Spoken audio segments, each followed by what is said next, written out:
Warp Pipe Wednesday. All right, back for another Warp Pipe Wednesday, seeing what's happening in the lives of Russ and Jay. It's always something, right? Yeah, we're pretty exciting fellows. I think we lead exciting lives that always something new is going down. Hopefully anyway. Hope that's my hope. Yeah. I just got some ink done on my Oh, arm. that I that is went exciting. I went last Wednesday to my buddy Wes at Burning Hearts Tattoo.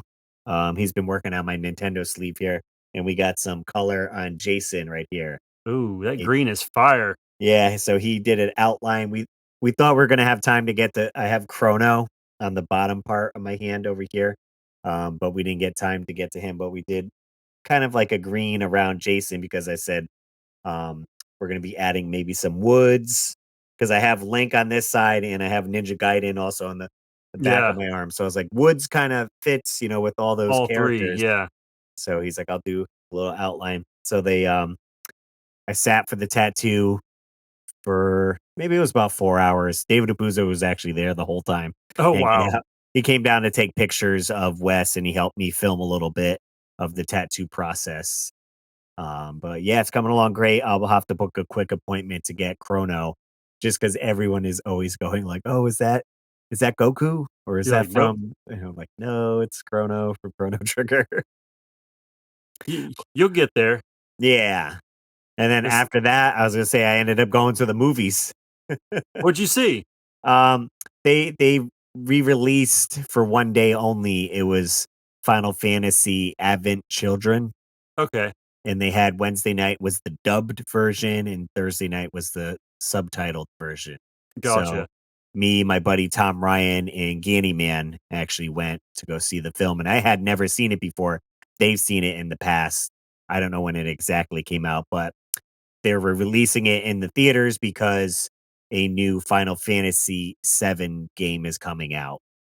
Gotcha. Do So you have they're to know the lore of the game for the movie to be good? Uh, I mean, kind of like so it's basically a sequel to Final Fantasy VII. If you played Final Fantasy VII, this takes place 2 years after that game. I never personally played it. I seen my friend play it for a little bit and I kind of know the story. I know who Cloud is and all that. So me going in like that, I still enjoyed the movie. I mean, it looks awesome. A lot of action scenes and I cleared up things I was confused with my friends after, but it was pretty fun. See, I think I know nothing about Final Fantasy. I've tried to play the original NES game just because it's like the game that saved the whole franchise. Right. Uh, but I didn't have a clue what I was doing because I didn't have a manual. I should probably look it up. Um, but as far as anything after that, I never was exposed to any of it just because I didn't either have that system or wasn't gaming at that time. So Mhm. me and Final Fantasy are strangers. We have no clue what's going on with that. They did do a re-release of the NES ones where it's like pixel remastered or something like that edition where you get I think 1 through 6 possibly. I know it gets confusing because the number system got messed up where Japan had Right. like whatever and we got 4 which was really 6 or whatever and I was like only ever played um Mystic Quest, which a lot of people don't like. It's a different Final Fantasy game. But it's an easier one to dive into the series with that. And I'm sure I played 1, for a little bit, but I never beat 1. And then I watched my friend play Final Fantasy 7, and then I never played any of those after. They're up to 16, by the way, right now. They're up to Final That's Fantasy 16. insanity. And they play a lot different than what the NES games are now, and I'm sure they're probably easier to go through rather than, the NES game. You probably need a guide or some type of walkthrough to know where to travel to or who to talk to. I feel like I wanna, like, watch some YouTube videos on it to see if it's something that I'm interested in, like, diving into deeper. I mean, I would think that it would have to be good because it single-handedly kind of, like, put them back on the map since that was gonna be their Final Fantasy, Mhm. and then I don't know. So I almost feel like, it's kinda like Zelda, like, where I never gave Zelda a chance as a kid, like, I never played this as a kid, maybe it's worth diving into, I don't know. Right. Yeah, it should be pretty interesting. So, and then with the new ones now, so there's Final Fantasy VII Remake, which they remade the original game that was on PlayStation, and on PlayStation it came with 3 discs. It was so big, right? Yeah. So they remade this, but they're releasing it episodically, so you only have basically disc 1 is out, and that was, I think, 2 years ago when they released Final Fantasy VII Remake. The game coming out this week is Final Fantasy VII Rebirth. So it's a little bit different than the remake, and they added some things, and I guess they wanna try to tie in all the Final Fantasy stories Hmm, together, and they brought in almost like these Dementor type ghost things like Harry okay. Potter, like something like that apparently happens towards the end, but I was like, "I don't know, maybe I'll pick that up and give it a go." Most people, because Cloud's in Super Smash Brothers, you could get an amiibo of him, like, he's the staple of, like, when you say Final Fantasy, most people gravitate towards, "Oh, yeah, Cloud, Final Fantasy." Yeah, see, not the only thing that I gravitate towards is the NES game cover, and that's really it. Like, my knowledge is so minimal, minuscule even, like, I just know nothing, so Someone actually did a demake and put Final Fantasy VII on NES. that's actually amazing. So if you I've played never heard of a 7. demake before, that's the first time I've ever heard that term. Yeah, so, like, instead of being quality graphics like on PlayStation, they brought it back down to NES, and you can play through the game that way. So, pretty neat little Final Fantasy stuff, and while we're on the topic of Final Fantasy, in March, I will be going to Final Fantasy Orchestra. They're gonna be playing the music. See, I don't even know any of the music. It's to me, like, no offense, but this topic is so boring to me because it means nothing to me, you know what I mean? I just don't know anything about it. I have no reference point. I'm hoping other gamers know and take my gamer card if you need to, but I know not. I just know so none of this is, like, exciting to me, you know what I mean? Like, "Oh, another game, cool."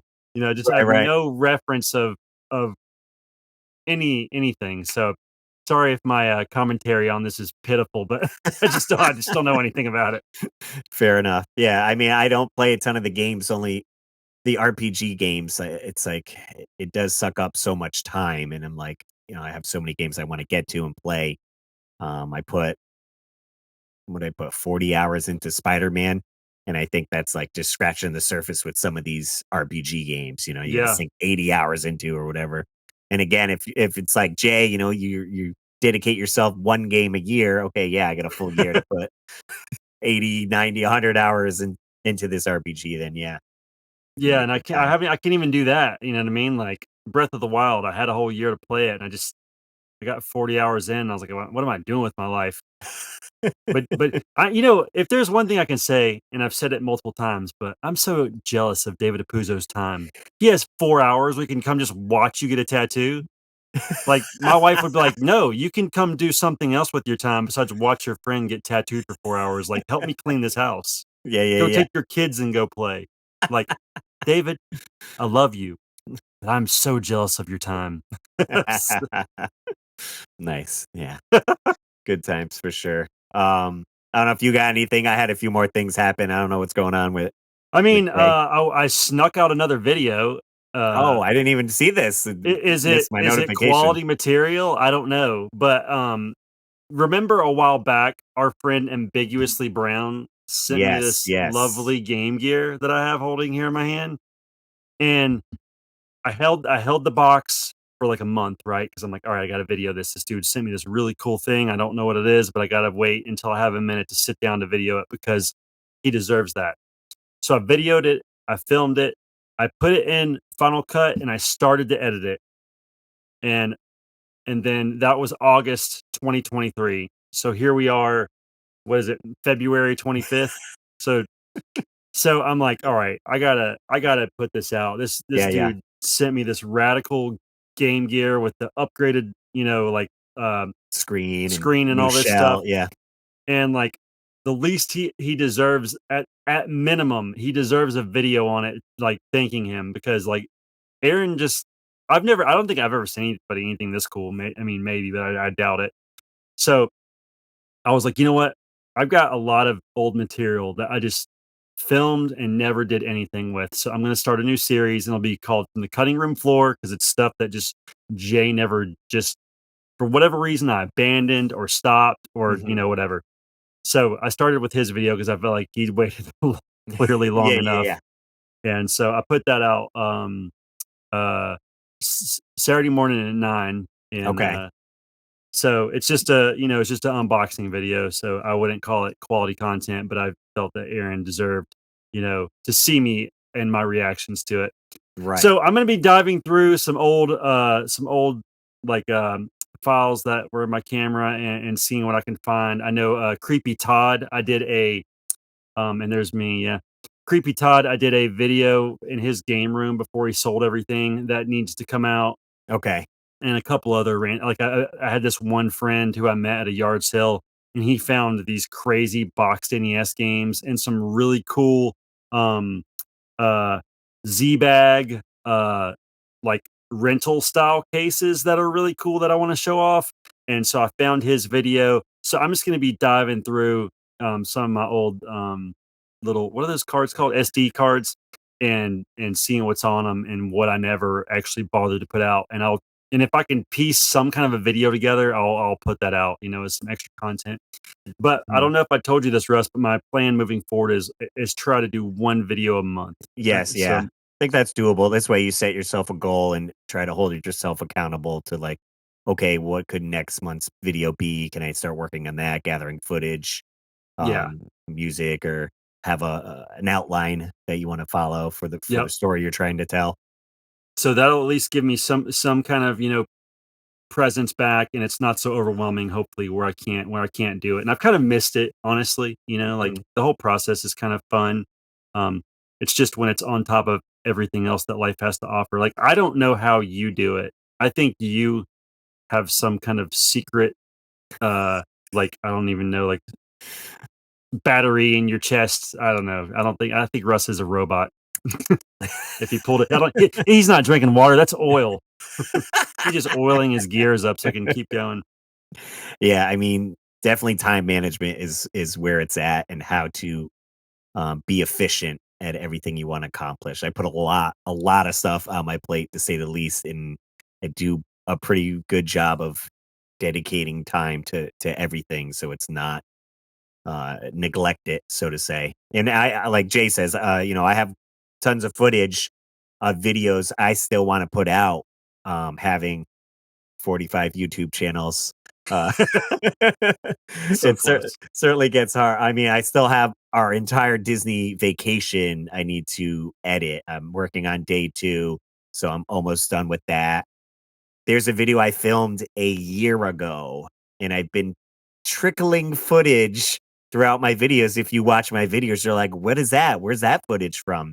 And I visited a rental store called VII here in Shelton, Connecticut, and my buddy Chris, who owns Retro Game Plus, who's doing SoCal Retro Gaming, he bought the inventory to that store. The owner had passed, Oh, I and remember hearing about this they were on Pixel selling. Plus. Yes, and he purchased all the inventory there, and I went there for 2 days and filmed, and I have hours of footage. And it's just, it's like it's that overwhelming of, I have so much footage and I want to tell this story and do it justice because it's the owner passed. So I want to, Right. tread lightly and make sure that his story is told well and Yes. as heartfelt and all that. And so I try to think in my mind, how do I want to play the story? Because I have so much footage to go through, and like, what footage do I use? Yeah. Voiceover work should I do? Do I want to reshoot certain stuff, maybe go to location and stuff like that. So that video is certainly in the works, and I hope to get it out in the next few months. Yeah.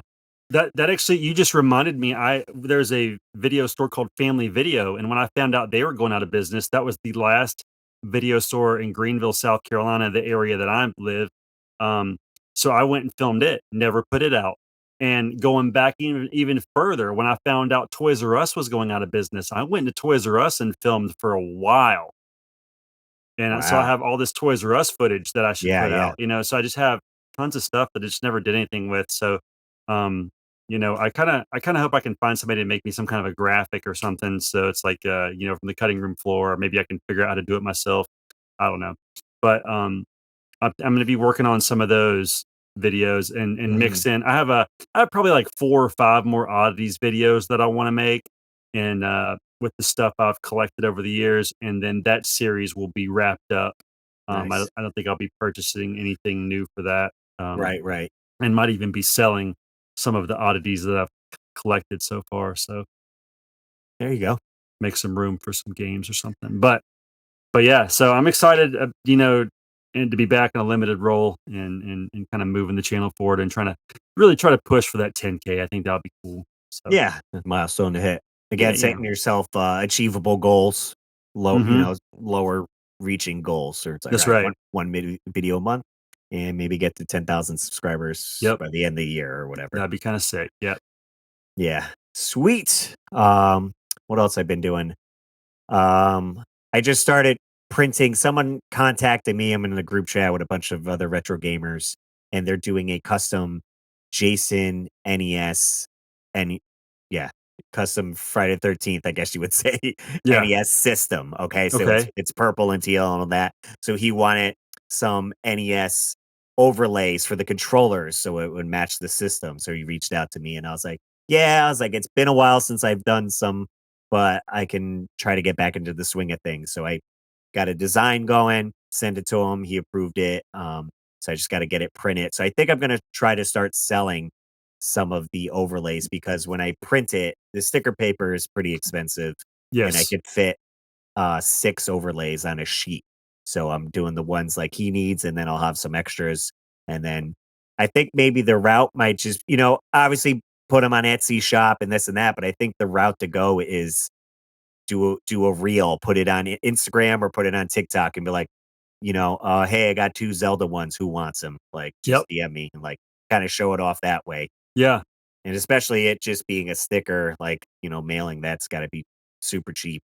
I could put it on a controller.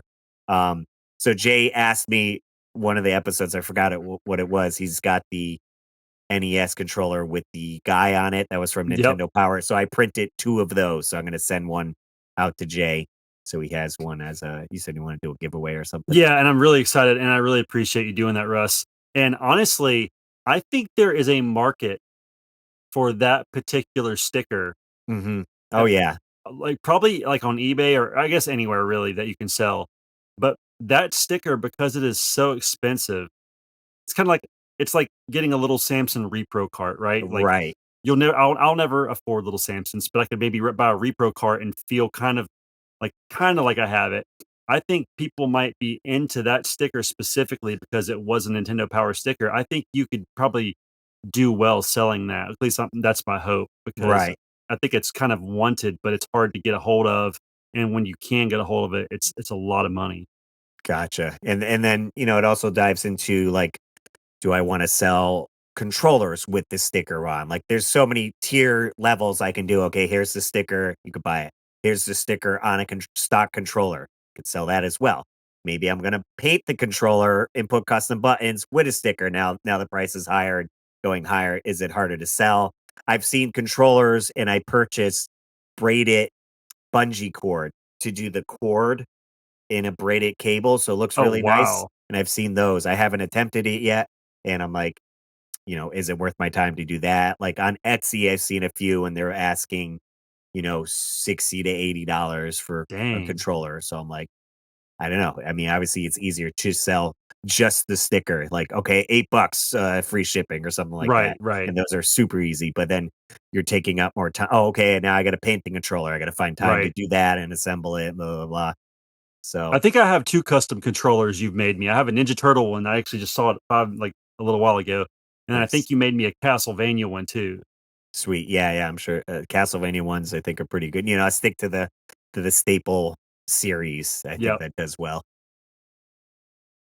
Question on those overlays. When you put those on, do you just put them directly over? like the previous NES kind of logo, or do you have to like peel that up so it sits a bit flatter? So I was farting around and seeing what I did, and I took apart a controller, cleaned it and everything. And I was gonna put it on top. You certainly can just put it over the existing one. But I was like, you know what? Let me peel it up and see what we're working with there. And I put it over that, and I think it just looks nicer peeling up that stock Yeah, overlay. that was kind of my thought process when I give this one away. And what I may actually do is I may um I may just send the sticker with the controller and let that person do it so I don't jack it up. Yeah, it's certainly like getting the fine tuning. Have everything cut on a Cameo silhouette, so it's using a blade and cutting it not by hand, so you get that precision. And Oh, it's like nice. the Yeah. margin of error. It's like you only get like maybe you can peel it back up a little bit and adjust it, but it's certainly Not much. it takes a bit. But Yeah.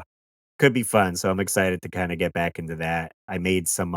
He also wanted some Toxic Crusader decals Oh, that'd be sick. which I could show here. I'll grab them so I could show these off here, and they came Cool. out Yeah. pretty cool. Yeah, I'm excited about Russ sending me the sticker though, because I think when I finally get to do this giveaway, which I'm about 500 subs away from doing, somebody's gonna get a pretty rad controller because it has those, the Mister Fix-a-Pad or whatever the heck, what Doctor Fix-a-Pad, whatever it's called, those cool neon buttons, and then it'll I have that overlay Dude, rusted. I had tried to find that on eBay, and I couldn't remember what it was called, Doctor Fix It, because I was like, I'd I, like to get one of those. hang on, let me see real quick. I was like, that looks sweet. I was like, I'd like to get one of those and Yeah, so it's display it.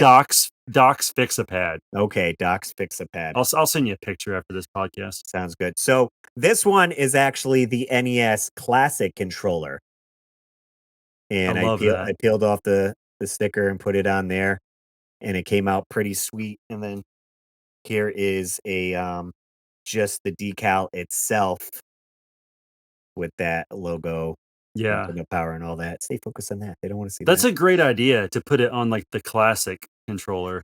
And then I did Toxic Crusaders. So Oh, that one's sick. I grabbed the images off online and photoshopped it up, and yeah. I I like the love black that. with I him love on that there. he's, like, the buttons are, like, where his hands are. Right. So that turned out cool. And so I have to reprint these because I had an issue with my printer doing the Friday the 13th ones where I don't know if it's gonna show up on camera if you're watching, but it's leaving lines. Um, I mean, it almost fits, but this is the design I came up with for Friday the 13th. Oh, I see. I can barely see the lines, like, a little Yeah, like, white lines kinda going, right. vertical, I guess. So I have to fix that before I send them out. So, it's like, what do I do with these? Like, do I sell it as like defective? I don't want to throw them out. So, like, Yeah, do I sell a discounted one? But then it's like, well, then people will be like, "Oh, I got that from Russ." Be like, "Well, why does that have weird lines on it? He doesn't do good work." right. Hey, I like your little marketing you stuck in there and in the start and select button. That's Yeah, cool. because that peels out. So a little like, "Hey, follow me and be sure to tag me or whatever if you Yeah, that's sick. post a That's a controller. smart move. This way, I can get more orders in or whatever." Well, hopefully that takes off, Russ. Yeah, so we'll see if you guys are certainly interested. You can reach out to me. I mean, definitely just came to mind. I should do a weekly warp pipe one, and we can do a giveaway of a controller. That is awesome. What a good idea.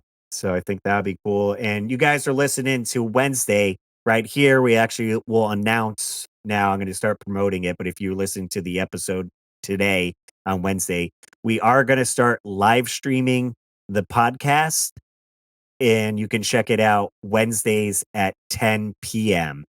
We'll be live streaming, and you'll be able to comment, and we can showcase a comment and kind of interact with us. Other than that, it's not going to change any of the format stuff. I'll still edit the podcast and upload it on Saturdays at 7 a.m. and Wednesdays at 7 a.m. for the Warpipe Wednesday. I just thought this might be another way to like interact with you guys or maybe get some more viewers to the channel. Who knows? I And think if it'll make it super interesting and a little unique if I'm being honest, because I don't know if other podcasts have like this live interaction. Well, I do. So we're using StreamYard to do it, and I have seen a few other podcasts where they do it, and it's My only gripe is it almost seems they have a lot of people on, right? It's just me and you. They Right. usually have, 5, 6 people, and then you also got the chat going, so it's almost Yeah. a lot to take A in. little chaotic. Right, so I think just, keeping it low might work a little better, but with that, we are gonna have a guest this Saturday for the weekly Warp Pipe. We're gonna be talking about I don't think we decided yet whether it's gonna be '80s or '90s, but we're gonna talk about forgotten movies. Okay. And Yeah. my buddy Mike Butler, who is on the podcast Forgotten Cinema, that's kind of their specialty. They talk about forgotten movies. They just started their podcast up again. They took a hiatus. And I was like, dude, you should come on the podcast with us, be a guest, and we'll kind of see how that goes. And, maybe we'll have a guest once a month or so. Yeah. So that's all the news going on with the Warp Pipe and us, I guess. You're caught up. You guys are caught up. Hopefully you're enjoying the episodes. Hey, you could call in and leave us a message. We still got our phone number. It's 949-682-9277. That's 949-682 warp. Yeah. Call and tell me how big of a jerk I am for not knowing anything about Final Fantasy. You could do that. You could do that. Sure. I We can take appreciate it. Check out the weeklywarpipe.com. We got all our episodes and everything on there. We have merch on there, so like link stuff. So we'll have like mugs and all that, and I'll probably add the decal once I get it set up there, where you can order an NES overlay decal. But we will do a giveaway. I'll figure out how we'll run that. That's And it sick. should be pretty cool. So I'm excited. Hope you guys Yeah. are too. All right, as always, guys, I'm Russ Lyman. Keep your world fun bit by bit.